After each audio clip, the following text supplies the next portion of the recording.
අරගල සමයේදී සිය නිල බලය භාවිත කොට අයථ ලෙස වන්දි ලබා ගැනීමේ චෝදනාවක් මත හිටපු රාජ්‍ය අමාත්‍ය ශෂීන්ද්‍ර රාජපක්ෂ මහතා අල්ලස් කොමිසම් මගින් අත්අඩංගුවට ගැනුණේ පසුගිය අගෝස්තු 6 වැනිදායි. ඔබේ හිතේ තියෙන නිවස හිතේ බරක් නැතුව ඔබේ කරගන්න. අදම කමර්ෂියල් බැංකුවට එන්න. සෙවණගල කිරි ඉබ්බන් වැව ප්‍රදේශයේ රජයේ ඉඩමක පිහිටි අනවසර ගොඩනැගිල්ලකට හානිපූර්ණ නිස්දහවන කාර්යාලය නිලධාරීන්ට බලපෑම් කර රුපියල් 88,50,000ක් ලබාගත් බවට ඔහුට චෝදනා එල්ල වුණා. කොළඹ ප්‍රධාන මහේස්ත්‍රාත් අධිකරණයට ඉදිරිපත් කිරීමෙන් පසු රක්ෂිත බන්ධනාගාරගත කෙරුණු රාජ්‍ය අමාත්‍යවරයා අවස්ථා කිහිපයකදී අප ඉල්ලීම් කළද එම අයදුම් ප්‍රතික්ෂේප කරනු ලැබුවා. එවැනි තවත් අප අයදුමක නියෝගය කොළඹ ප්‍රධාන මහේස්ත්‍රාත් අසංග එස් බෝතරගම් මහතා අද ප්‍රකාශයට පත් කළ අතර මහේස්ත්‍රාත්වරයා සඳහන් කළේ රිමාන්ඩ් බහරේ සිටි කාල සීමාව ඔහුගේ රෝග සහ විමර්ශන අවසන් අවධියේ පසුවීම යන කරුණු මත සැකකරු අප මත මුදා හරින බවයි.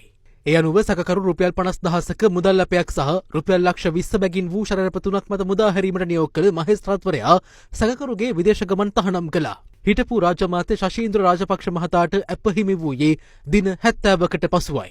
කියන්න දෙයක් නැහැ. මං හිතන්නේ රටේ නීතිය මට සාධාරණ ඉටු කරાવી. මගේ ගේ ගිනි තියලා කෝඩුවෙත් දැම්මා. සන්තෝෂය ඇති. නෑ මොකක් වුණත් මට කමන්නේ නැහැ. මං ජීවිතේ ලබන්න පුළුවන් ලොකුම අත්දැකීම ලැබුවා. මේ අතර රක්ෂිත බන්ධනාගාර ගත කර සිටි හිටපු නාවික හමුදාපති විශ්‍රාමික අද්මිරාල් නිශාන්ත උලුගේතැන්න සහ නාවික හමුදා හිටපු බුද්ධ්‍යාධ්‍යක්ෂ විශ්‍රාමික රියාඩ්මිරාල් සරත් මොහොට්ටිගේ අපමත මුදා හැරීමට කුරුණෑගල මහාධිකරණය අද නියෝග කළා. අලව්ව පොලිසිය මගින් අත්අඩංගුවටගෙන කුරුණෑගල රෝහලේ නේවාසිකව ප්‍රතිකාර ලැබෙමින් සිටි පුද්ගලයෙකු පැහැරගෙන ගොස් අතුරුදන් කිරීම ඔවුන්ට එල්ල වූ චෝදනාවයි.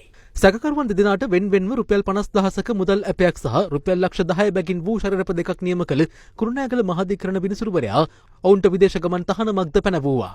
මගේ මහත්මයා වසර 37ක් විතර කාලයක් රට වෙනුවෙන් මහඟු සේවයක් කරපු කෙනෙක්. ඉතින් ඒ ටික තමයි මට කියන්න තියෙන්නේ. මෙතර ඉක්ුත් රජයේ සමයේ ඊශ්‍රායලයට කෘෂිකාර්මික රැකියා සඳහා සේවකයන් යැවීමේදී අක්‍රමිකතාවයක් සිදු වූ බවට වූ චෝදනාවක් සම්බන්ධයෙන් තමන්ව අත්අඩංගුවට ගැනීමේ සූදානමක් පවතින බැවින් ඊට පෙර අපේක්ෂිත අපයක් මත මුදාහරින ලෙස ඉල්ලා හිටපු අමාත්‍ය මනුෂ්‍ය නානායක්කර මහතා ඉදිරිපත් කර තිබූ අපේක්ෂිත අප ඉල්ලීම කොළඹ ප්‍රධාන මහේස්ත්‍රාත් අසංග එස් බෝතරගම් මහතා අද නිෂ්ප්‍රභ කළා. පිටු 15කින් සමන්විත නියෝගයේ අවසන් පිටුව විවෘත අධිකරණයේදී කියවූ ප්‍රධාන මහේස්ත්‍රාත්වරයා පැවසුවේ මනුෂ්‍ය නානායක්කාර මහතා විසින් ඉදිරිපත් කර ඇති කරුණු පිළිබඳව අධිකරණය සෑහීමකට පත් නොවන බවයි. මෙතර මනුෂ්‍ය නානායක්කාර හෙට දින අල්ලස් කොමිසමට ගොස් ප්‍රකාශයක් ලබා දීමට කටයුතු කරන බව ඔහුගේ නීතිඥවරයා එහිදී අධිකරණයට සඳහන් කළා.